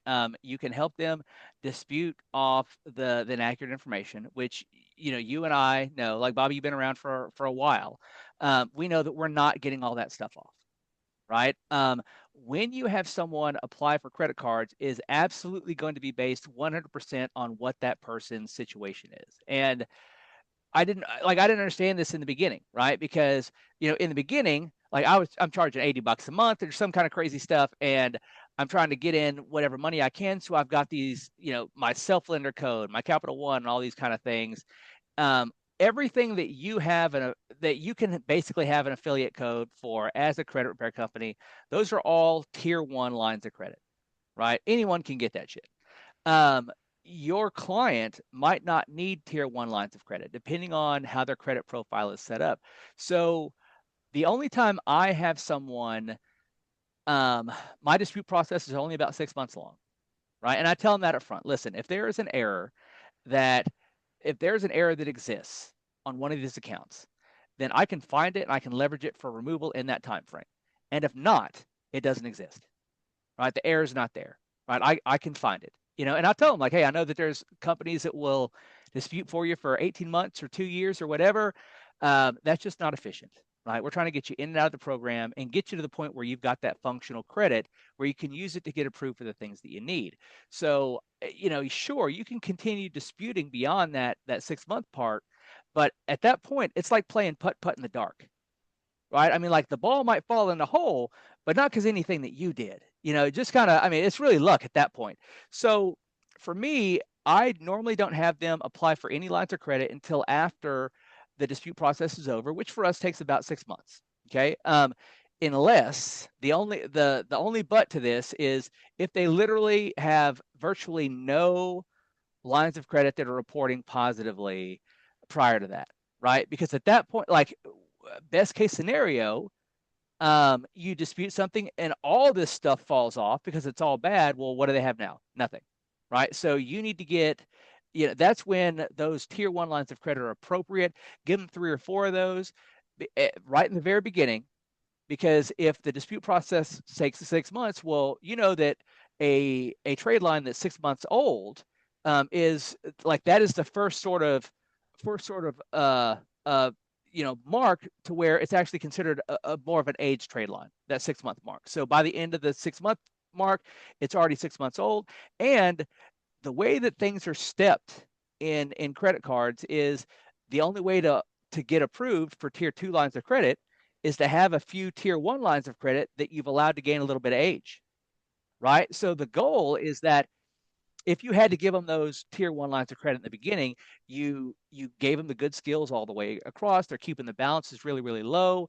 And then by the time the dispute process is over, now they've got 3 or 4 trade lines that are aged 6 months, and they can go start getting those $750 and $1,000 credit cards that really kind of start to step up a little bit, right? So outside of that, I don't normally have them start applying for anything until after the dispute process, because chances are their credit report is going to look significantly different after the dispute process than it does when they first start the program, right? We're not going to get everything off, but it's going to look better than it looked, Like that's almost for damn sure. So I don't want to have them get anything at the level that they're at. If they just waited a couple months, they could have gotten a higher tier line of credit with a higher limit, something like that. So that's when I think it's appropriate. But this is also all explained in my consultation, right? They know what the timeline is, and that we start doing the credit building after the dispute process is over. And so this all leads into that retention part. Like they know that they're going to be with me for a while. And so they know that, hey, 6 months down the road, this is when we're going to start doing this kind of stuff. And they will expect you to hold your end up on that. Once they hit that 6th round, they look, okay, this is what the credit report looks like. Now we start building credit, right? And then you take a look at it and you say, okay, well, what do they have? Right? If they, most of them are going to have the Capital One credit card. They may have Credit One. They may have Bank of Missouri and that kind of stuff. But if those are all positive with no negative marks and they're at least 6 months old, what can you get there, Edgar? You could probably get an Apple Card, right? Apple Card for $2,000. You might even be able to get a Quicksilver for maybe $600 if the ones they have are $300. I remember my first, if they can get into Navy Federal, and if they have had Navy Federal for a little while, this is things that you need to ask in the beginning, like who do you bank with and can you get into Navy Federal, right? Because if they can get into Navy Federal, they can go get a pledge loan, they can go get a checking account and a savings account, and by the end of that 6-month mark, they can get a cash rewards card for, I promise you, $2,500. So you have to have that kickoff call to find out, who they bank with, those types of things, because there's always going to be, like Chase Freedom Flex and stuff like that, some of those lower end products at every bank that you can qualify for, even if it's your first like tier 2 style card, right? So that's how I do it. I don't want to load them up with a bunch of commissioned products just to make my little $25 off of whatever it is, if it's going to stop them from doing the things they actually want to do, which is get those better and better credit cards, right? But I also, I play out the long game very, very early to them so they know exactly what this is going to look like, right? They're not waiting around like, hey, you said you'd help me. I've been here for 18 days and I haven't gotten any new credit cards yet. Like they know that that's not a thing, right? Like they know exactly how long all this is going to take. Yeah, and I think it's important. You never give people things they don't actually need. Right. Right. Sorry for my dog in the background. Are You you don't okay? give them things they don't need. Like what Dustin was saying, like if somebody comes into you, they've already got 4 open credit cards. I see CROs, I see them do this a lot. They're telling them to go get a secured card or 2. It's like if they have 4 open revolving accounts, they don't need a secured card. Mhm. Right? Right. Like, I mean, They just don't. and That's only, those cards are for when they have nothing, right? right. So that you can start building that score up. But that's really Yeah, good I think information. I was looking more for like what at tier 2, tier 3, whatever. Do you have certain cards that you're getting Yes. them into based on scores and stuff like that? So I sometimes do a little cheat thing. I'll tell you what I do sometimes when I go to tier 2 for them. Dustin probably won't like this, but this is what I actually do this. So sometimes I will just literally have them go look at Credit Karma and see what they qualify for on there. Because it's pretty accurate on what they can get, Now it and then is. they can see. Yeah, it is Yeah. now. Now it is. So, Yeah. so it'll My tell love. you if you can get a Chase or a City or what your odds are of getting certain ones in tier 2 or the top tier cards. And so I have them look at that a lot of times after the tier 1, Right. Smart because it's Credit has pretty easy they've got the to. Mylona feature inside Smart Credit that does the same thing, but it also does it with personal loans, car loans, things like that, and credit cards.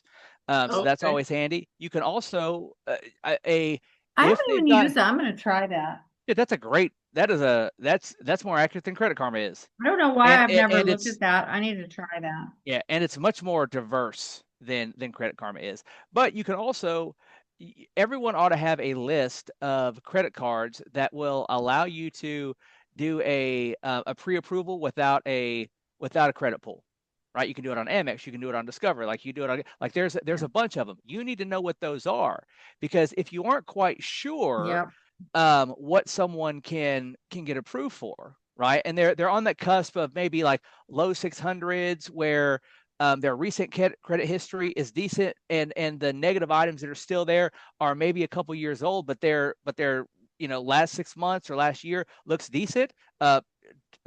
Discover It card, right? Those kind of things. Like having a list of those is a really, really good idea, because those are always solid choices. Like I love the Discover card. If you're going to give them any secured card at all, Discover It secured, right? Because a year from now, they're going to give you that money back, and that's going to be a $6,000 credit card, right?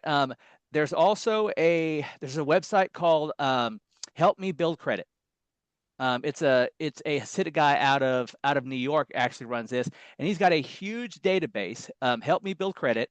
He stays up to date on every different change in credit card rewards and things like that. But he also has a database that you can access, that you can go in and you can say, okay, the score is right around here. What are people around this score getting approved for? Oh, wow. That's great. Yeah. Help me. There, look at that, Edgar. Boy, and that's my dude. Edgar's taking care of the notes. Yeah. Good job, Edgar. Helpmebuildcredit.com. He also has a WhatsApp chat. Like he has a WhatsApp community that he puts a lot of this stuff into. Spend some time on Help Me Build Credit. Yeah, it's very cool. Yeah. And you don't necessarily, unless you're really into the points and rewards game and stuff like that, you don't have to like get all into all of his posts, but the database because he's going to give you all the different minutia about how the fees have changed and what happened. Now you get this Lululemon credit with the all this kind of stuff. You're going to get really into that minutia where most of your clients don't need that, right? What you need to know is what they can get approved for, and that database is about as good as it can get, and it's all relatively up to date, right? So if you go through the database, you can learn a lot more about what some of those like card tiers are, based on things like what the score kind of has to be, but also how long people's credit needs to be. Like those higher end Sapphire cards, it's not just about your score, it's about your average age of credit, right? Like you're looking at 4 years, 4.5 years for stuff like that. Knowing those things will help you avoid someone going, oh, I'd love to be a Chase Sapphire card, and they might have a 720, but their average age of credit is 18 months. Like, sorry, you don't qualify. But that helped me out a lot. That helped me build credit. Okay, I got one more question. Yep. So when your clients get to the 6-month mark, then you retain them for the next 6 months or so because you're helping them build credit. So do you just say, hey, now we're getting into the building the credit section of this, Yep. and they watch every month the credit score go up by getting new credit cards? Is that how you keep them? Well, so we tell them in the beginning, like, hey, we're going to, like, our process is to, once we get into credit building, we're going to assess your credit and what you can get approved for based on what we know about the approval and underwriting requirements from all these credit cards, right? We're going to have you apply for a new line of credit that we're 90% sure that you can get approved for about every 45 days. It's not going to be every 30 days or every 15 days, because if you go out and get 5 credit cards today, they're all going to be on the same tier no matter what. Like, it doesn't matter, right? Because that's what you qualify for. But if that's also going to make it so that you can't get approved for things down the line, because like credit card companies I don't care what anybody says, they're not checking your inquiries. What they are checking is how many lines of credit you have that have a recent open date, right? So if you've opened lines of credit, if your credit cards if you've got multiple accounts with a recent open date, that is absolutely a red flag. It's a risk factor. So about every 45 days can keep people kind of progressing. And it's not so far out that they're like, oh, it's too long. 45 days is too long, right? Like, it's not like you're doing it every 6 months. Every 45 days helps them keep progressing, but it doesn't have you bump up against when they're going to start getting declined for things outside of those higher end, like Chase cards and that sort of thing, right? but we tell them this in the beginning, so they know after the dispute process, this is our process for you, right? You're gonna stick around, and we're gonna do these things, and they know it going in, so it's not a surprise or anything like that. I tell folks that if they're trying to buy a house, 18 months, right? 18 months, because the reality is that most people that are looking to buy a house are going to try to get an FHA loan. Well, an FHA loan, this is something else. This is like a cheat sheet for you guys too. Go to ChatGPT and have it print out all the different. Bob, you don't need to do this because you're tied into all this. But a lot of CROs don't know what the different mortgage loan the programs are, what the loan options are, what those requirements are, what the scores are, what the score requirements are, what the DTI requirements are. So if you know those things, this is what you then get to do. Okay, you can actually help somebody control things that are outside of their credit. So we have a program. It's called our Realtor Ready program. Feel free to steal it. It says trademarked on my website. It's not trademarked. Call it whatever you can call it that. I don't give a damn. Realtor Ready, and that's exactly what we're doing. We are trying to get you Realtor Ready. So what this means, obviously, is that some of these people might still need to build credit, right? But if they're going for an FHA, that they can't have any new lines of credit for the last 6 months, for the most part, right? That could be, if they're using a desktop underwriter to run your application through, that could be an automatic decline. Now, if you've got strong enough financials that they can go through manual underwriting, then that may not be a big deal. But it's your job to make sure that you can help them build credit, but then not bump up against what might get them declined for the thing they really want, which is their house, right? You're getting them the credit so that they can qualify for the house. But if the credit then becomes the thing that disqualifies them, then you fail there too, right? So we help them work on things like DTI and understanding what those loan options are. And because the goal is, and here's the other one, debt settlement, right? Having them negotiate and pay down those balances to a zero balance, because Bobby, you and I know a mortgage lender is going to want to see that, right? If there is a recent charge-off, recent collection, some reason it didn't get removed, then you have to take that time to help them negotiate with the creditor, find a plan that they can live with, and get that paid down. Because the worst thing in the world is for you to be working on someone's credit and get them all hyped up about being able to go and apply for a mortgage loan. And then when they get there, the loan officer then tells them they have these other steps that they have to take. Well, if you know what those steps are, you can prepare them for that ahead of time, so that the goal in all of this is to get them to the loan officer, and they get their pre-approval, they get that gold ticket, and they can go shopping. Right? That's the goal. Right? So that's what we do in that second half of the program as well. We're getting them prepped for their main goal, what they really want.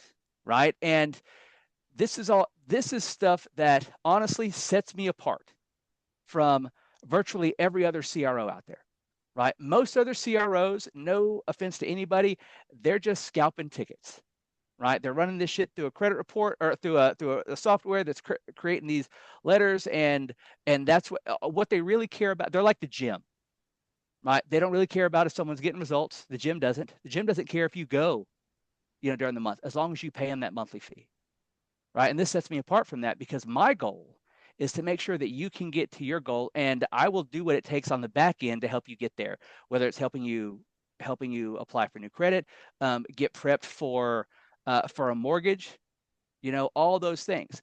Now, I've been doing this for 5 years, so I've been able to study and figure out what it actually takes to get a mortgage. Right? I've talked to mortgage lenders. I've had mortgage lenders come through my program, but ChatGPT is also a son of a bitch, right? So you can go on ChatGPT, and ChatGPT will let you know, with possibly a little bit of freestyling, what a lot of the recent, loan options are, and what a loan officer will want to have, right? How the credit report needs to be set up, and what disqualifiers there are for virtually every loan program out there. If you know those things, then you can, Edgar likes to say, you can help your client see around walls, right? You can help them overcome the problems that they haven't even had yet, if you just do your due diligence and go and educate yourself on those things, right? So that's a, real long drawn out way to do that. But it's not just about building credit. It's about, what is it going to take to get you where you need to go, right? Credit cards obviously is nice. But a lot of folks, like, we got 450 mortgage approvals last year, right? Right? And I'm super proud of that stat. And it's only because I don't have a bunch of mortgage like mortgage officer and like loan officer realtor affiliates, because I don't go shop for them, right? The ones that I have came through my program. That's why I've got them. But really, my job is I don't care who the LO is on the other end. I want to get my client prepped for that mortgage. So in order to do that, I have to know what it's going to take to prep them, right? You've got to do your due diligence and find those things out. What is her name? Edgar, what's her name? She's got, hold on. I think I've got the book over here. She wrote the bankruptcy Okay, book. well, since Dustin's teaching you like an entire another class now, we love Dustin. I don't remember. Catherine Warren. So Catherine Warren's got the bankruptcy book. She's got the book on getting a mortgage and stuff like that. Go get Catherine Warren's stuff because it's a good CRO roadmap for rebuilding after bankruptcy, for what mortgage loan, what a mortgage takes and things like that. Okay. Okay. Thank you. So we're gonna have to start wrapping up. We've been at this here for 2 hours. Edgar. So Edgar just said bankruptcy is the greatest thing since sliced bread. So I'm going to tell you guys. Hold up. We're not gonna. It's not. I don't disagree with him, but the way he phrased that is, Okay. So calm down, I'm bro. going to tell a story based on what he just said, because it's not always the right option for people, but it can be an option. But I'm going to tell you a story because I know Edgar loves bankruptcy, but I'm going to tell you a story about a client from just last week, literally. So a few months back, like 6 months ago, 7 months ago, I had a client come to me and she was like, well, I want to get in your program. And she's kind of come back and forth. And I looked at her stuff and I'm like, gosh, she has got a lot of debt, right? So I said, let's do a little budget first before we sign you up, because I don't know. It looked to me like she just could not afford her bills. So we did a full budget. We did everything. We saw what she made, everything. And she didn't have enough money to actually pay her bills and to all of her bills. I mean, and food or anything else. Like I said, you don't have enough money.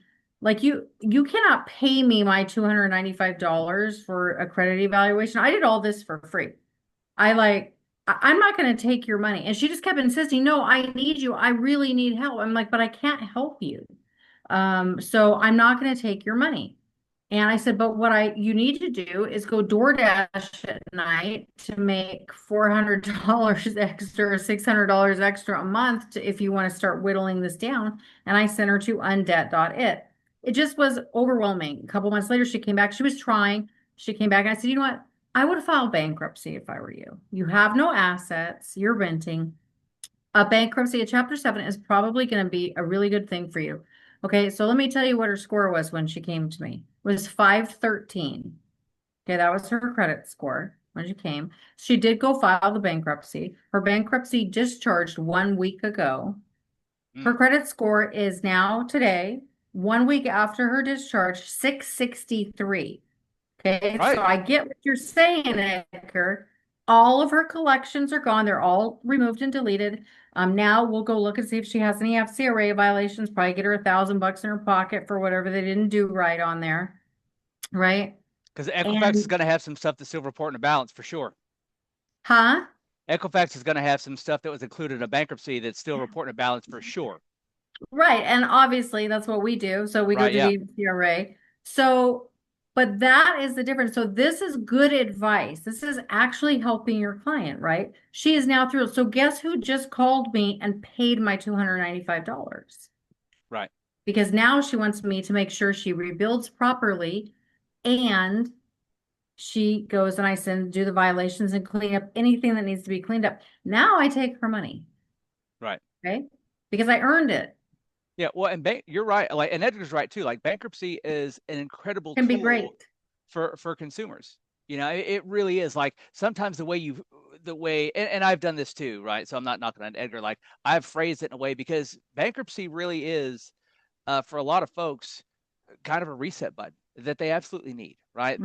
There are some people that could potentially, get on a program to pay this back, but think about how much easier you could get back to center and build back better if you weren't also straddled with a couple $1,000s in old payoff, before you could even, really even start, right? I mean, if like I think the worst thing that a CRO could do is sign somebody up for credit repair that actually needs a bankruptcy attorney. Like, it's terrible, right? Like, that is you. What you're doing is you're taking care of your wallet, and not this person who is trusting you for advice. Right. Find Always do the right thing. right, right. Always do the right thing. Always, always, always. So yeah, like, figure out, like, that's another thing you could learn. Like, figure out, you know, the differences in the bankruptcies and how it can actually benefit your client. Because when you're looking at a client and what they have is a ton of debt, and when I'm talking like the multiple thousands, that kind of thing, I've seen 100 more, or 100,000 plus in debt. Like, man, there's nothing you could do for them if they're not being able to pay those bills. And Stephanie's actually absolutely right. Like, the biggest mistake that most people make in their bankruptcy is waiting too long to file it. Right? I mean, if people ask me all the time, like, is a bankruptcy going to hurt? Well, if you waited 6 months after you ought to have filed it, and now everything is charged off, and you've got, 180-day late payments on all of this kind of stuff. Well, at that point, your credit is about as bad as it can get. Like, and the bankruptcy might actually increase your score a little bit. Now, Oh, it always does, right. actually. If When she came in at 513, now she's a 663 1 week after discharge, right? right. Because everything started coming off. Oh, just so you guys know, those collections that are on there, they all get deleted. They're Yeah. gone. Right. So They're all deleted. there's nothing left there. Like, it was better for, she called me and told me she has $3,600 in the bank, right? Right now. Because during the time she was saving her money while she was in that discharge period. Adrian, if you've been legitimately requesting a method of verification, you need to find yourself a good FCRA attorney, right? Because they're required to send you a method of verification, right? If it's requested, and if you can prove that it's requested, then that's absolutely a procedural violation. A lot of times, if you haven't been sending it, a lawyer would immediately come on and say they would send another one, and it would be certified, and so it could be tracked. But yeah, they're supposed to be sending you that. Yeah, they're supposed to. I mean, you could get the ACDV form, all that. Okay, Raylene, go ahead. Yes, ma'am. I have a quick question. So, with her filing bankruptcy, hypothetically speaking, she wanted to buy a house. I know I filed back in 2018, was the best decision I ever made. I had to wait 2 years to buy a house. Now, Right. with her filing bankruptcy and it is removed off her credit within those 2 years, is she still able to purchase a home? So it doesn't have to get removed off your credit, you guys. This is what you don't ever have to remove a bankruptcy from a credit report, ever. FHA will approve you 24 months. 24 months. I was a loan officer for 25 years. And that's the good loan, FHA loan. That's a good loan. Like, you can get the government-backed mortgage at 3% or less down 24 months after bankruptcy. Now, and Stephanie would concur with this, like, this only counts, this only works is if they've spent that 24 months making good decisions and building their credit back up. Exactly right? Like, and a lot of folks don't do this. I see this a lot. Like, someone goes through a bankruptcy and it's really traumatic, and they get out of it, and then it's like so hot to the touch that they can't even think about credit for the next couple of years. And then they come on and they're like, well, I want to get some of this stuff removed. Well, they could have spent that year, 2 years, 3 years building their credit back. And, by that time, 2 years in, they've got really solid credit and they can get approved for that house. Now, if they don't, that's the other second worst mistake that people make with bankruptcies, is not immediately, starting your reset and your build back, right? Exactly. Like, that's the biggest thing you can do for yourself is build back without making whatever situation got you into the bankruptcy in the first place. If you can do that, then people will absolutely look back on bankruptcy and be like, "Who won't he do it?" Like I needed that, because it will be a huge, huge benefit for them. So I mean, look Steph, at like for me, debt settlement is horrible. I hate debt settlement. Like when people have all the debt and you go to debt settlement for 5 years, if you can do a chapter 7, you're way better off. yeah, oh yeah, absolutely. Adrian, don't ever go to small claims. If you're gonna go to court, it needs to be federal. Like you're like small claims isn't even gonna listen to what you're saying.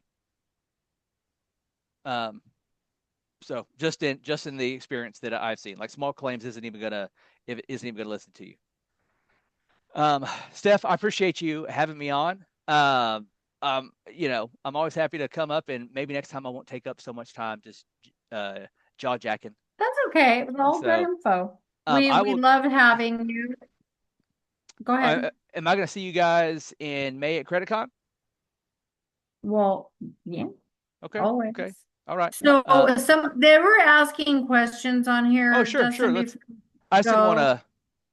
There was a question just about when you did the Big D event for Smart Credit in Dallas. I gotta find out why they're not. They could get the recording.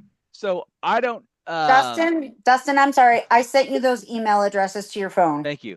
What I can do is I can make sure that all of the spreadsheets, or not the spreadsheets, but all the presentations and stuff like that. I know that they were recording it. That editing a 8-hour event with a night of networking before. My assumption is that may be why that is taking a bit, right? But I can send I've got all 4 presentations. I've got a little editing class that I added in there just to show people, hey, this is exactly what I'm doing when I'm editing videos in CapCut. So I can, if Allison gave me those, I can send that out. So it's all in a Google Drive where you can just download it and then see all that. But I'm sure that as soon as they get everything edited, they'll have it all out. What else did we have? Let's see. All right. Well, I appreciate it. We've been here for 2 hours, and I normally only do an hour, but we really do respect everybody's time. Sorry, but y'all. Because you were giving such good info, we let it go tonight. And everybody was really enjoying the class. So I think everybody got a lot of value. I really appreciate you coming on. You guys should be very thankful Dustin came on and did this class, because I had to nag him a little bit to get him on. He doesn't normally do these classes. He typically only does these at events like CreditCon or the Smart Credit event. So you guys got a real treat tonight that he did come on and share this knowledge with everyone. So we do appreciate that, Dustin, very much. Well, I mean, I tend to support the other. I tend to support the other good guys in the industry, right? And Steph and Kim and all the folks that I do always see at the conventions. For as much as I can, as much as I have the time, I want to make sure that people know who those good, solid people that you can trust in the industry are, right? So I wouldn't come if I didn't know you guys and know that you had the best intentions for the entire industry. So yeah, absolutely. We want to spread the word and we want to make the whole industry a little bit better, and so we like to have people on that can spread good information, right, that's gonna definitely help the consumers. If anybody needs anything, right, my email is dustin@rocketfinancialservices.com. You can always get in touch with Stephanie as well, and I'm sure she will forward me any messages. If you want to see the different back-end automations that I've got for the dub video and things like that and how that is set up, I'm happy to make a video about that so you guys can see that, and I can forward that to Steph and she can distribute it. So whatever you guys need, if you heard something you thought was interesting and you wanted to see kind of how I do it or how we've got it set up, I'm happy to show you. So, all right, you guys have a great night. God bless. Enjoy your Friday. Steph, Kim, I love you guys, and I will see y'all hopefully no later than May in Vegas for CreditCon. Yeah, we'll definitely be there. All right, you guys.